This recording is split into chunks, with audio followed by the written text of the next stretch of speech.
Prince Charles has declined to answer a reporter's question about the Duke and Duchess of Sussex's interview with Oprah Winfrey during his first public appearance since its broadcast. The Prince was visiting a vaccination centre in London. Senior royals are reported to have been holding crisis talks in Buckingham Palace on the wide-ranging interview.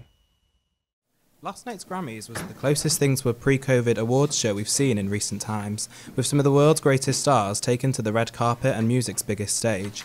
The evening was a triumph for Beyoncé, who took home 4 awards, taking her total to an impressive 28. The 39-year-old superstar, who won her first Grammy back in 2001, has now overtaken Alison Krauss as the most decorated artist in Grammys history. The record-breaking didn't end there, however, as Taylor Swift became the first woman to win Album of the Year for a 3rd time with her lockdown album Folklore, whilst Lady Gaga and Ariana Grande became the first all-female collaboration to take home the award for Best Pop Group Performance since the category started 10 years ago, with their 2020 hit Rain on Me. Leading audiologists from the University of Manchester and the Biomedical Research Centre have suggested COVID could be linked to hearing loss and tinnitus. Data compiled from 24 studies has found that almost 15% of COVID patients are now experiencing hearing loss. Professor Kevin Munro has told the Northern Quota that the data is very concerning.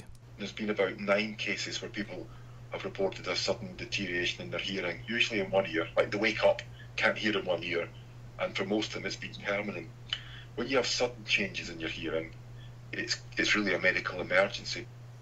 A mobile research facility will now be set up by Professor Munro and his team, which will allow people who are experiencing loss of hearing to be tested at home. They will compare 100 people who have had COVID and are suffering hearing loss with 100 people who have not had COVID but are experiencing similar hearing loss symptoms. This will allow for a more detailed clinical study to take place, which will hopefully assess the possible link between COVID and hearing loss. Alan Turing has been unveiled as the new face of the new polymer £50 note. The note will celebrate the achievements of the Manchester mathematician who helped crack the Nazis' Enigma code during the Second World War. He was convicted for homosexual acts after the war and later took his own life. He was then granted a royal pardon in 2013. The new note will be released this June. The new phase of easing lockdown restrictions start today. 2 households or a group of up to 6 people are able to meet outside in England now. Students enjoy their new freedom in the park outside MMU. Harry Hansen and Victoria Teal went out to hear what they think.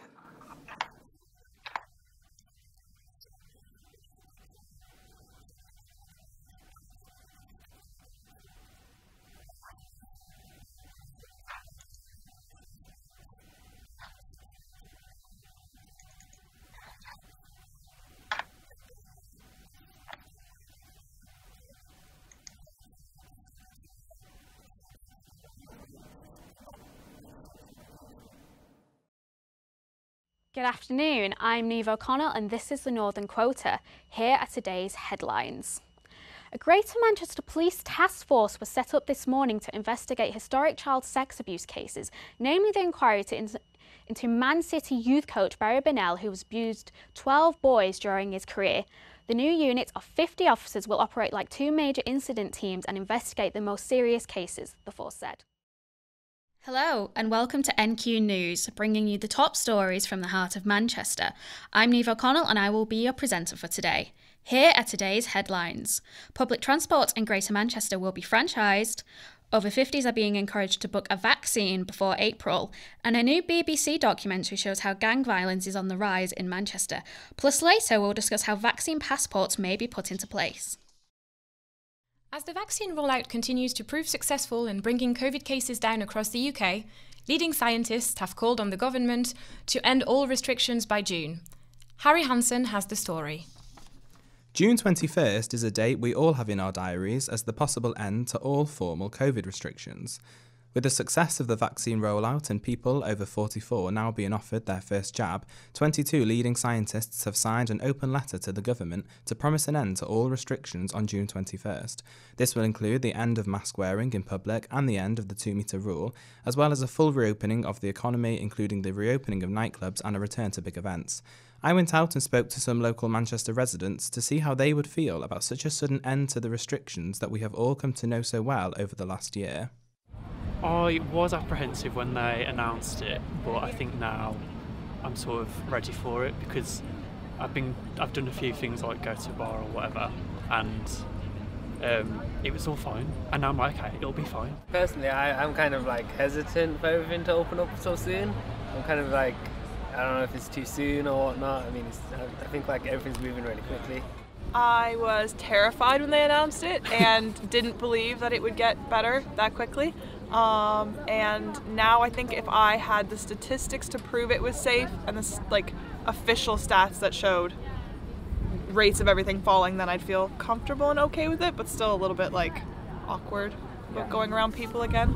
I think you need to see like what the state of everything is at that point, because I think things might get a lot worse. But I'm really looking forward to the idea of everything being open, even if I don't think it will necessarily be the case that it is the right choice, especially with the Indian variant at the moment. The government have made it clear that the ending of all restrictions in June will depend on the numbers of cases and deaths, as well as the threat of new variants, such as the current Indian variant. In cricket, the West Indies cricket squad will be the first international sports team to arrive in the UK on Tuesday. The Test squad will spend 3 weeks at the Hilton Garden Inn at Lancashire's Emirates Old Trafford, which they will use as their quarantine base and to train ahead of their 3-match series against England. Cycling is the most retested sport ahead of this year's athletic competitions. This year's Tour of Flanders sees riders face a total of 18 cobbled climbs, each of them notorious for their difficulty. The race begins in April as part of the world's UCI. And here's your reminder of last night's sports. Last night's World Cup qualifier saw England take on Poland with a 2-1 win. Harry Maguire scored a winner and John Stones made up for his earlier error in the Poland equaliser. Sergio Aguero is also due to leave Manchester City this summer after 10 years at the club, with Aguero seeking a European contract despite interest from many English teams. The UK government has secured another 60 million doses of the Pfizer vaccine, bringing the total number of doses to 100 million. This comes as the government announces a booster programme that is expected to begin in the autumn. The expectation is that a third shot of the vaccine will be offered to the country's most vulnerable in order to prevent another severe wave in the winter.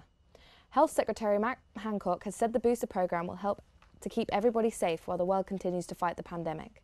The government have confirmed that the Pfizer doses will be used alongside other doses during the booster programme, including AstraZeneca and Moderna.